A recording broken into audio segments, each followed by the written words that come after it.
What's up, G.I. Dojo fans? Today we are looking at the Super Joe figure from White Elephant Toys. Purchased this from the retailer Cotswold Collectibles. These retail for about $34.95. Here's some cool artwork on the back. There's the social media links there, whiteelephanttoys.com. Got a cross-sell with some villains on one side and heroes on the other. They're not all available at this time.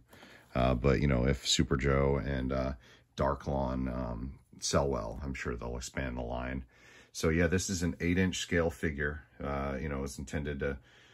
they were trying to reboot G.I. Joe in 1977 to compete with the Mego superhero figures and sci-fi figures. And, we had the gas crunch going on at the time. Oil was really expensive, and so, therefore, the plastic...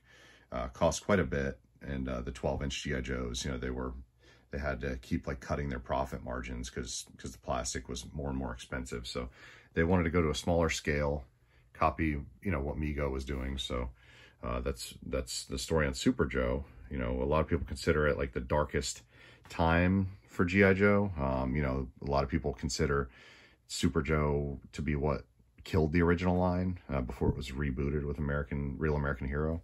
But there's also a lot of people that have a real soft spot for Super Joe, and especially in the last few years, there's been kind of like a real resurgence. There's comics that are coming out. There's been several attempts at reproduction figures, and so anyway, I didn't have any Super Joe representation in my collection. So when Cotswold Collectibles put this figure up for $34.95, I figured it was a good time to jump on board and have at least one Super Joe figure for my collection.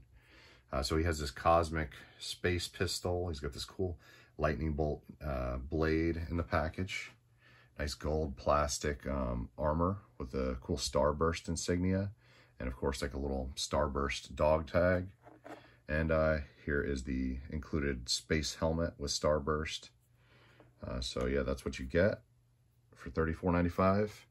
I'd highly recommend it if you don't have any Super Joe representation in your collection and you've always wanted to.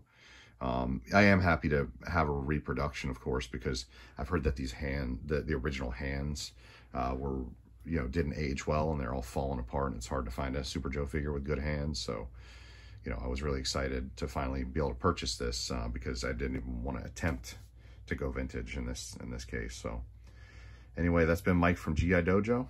You guys have a good one. Talk to you later.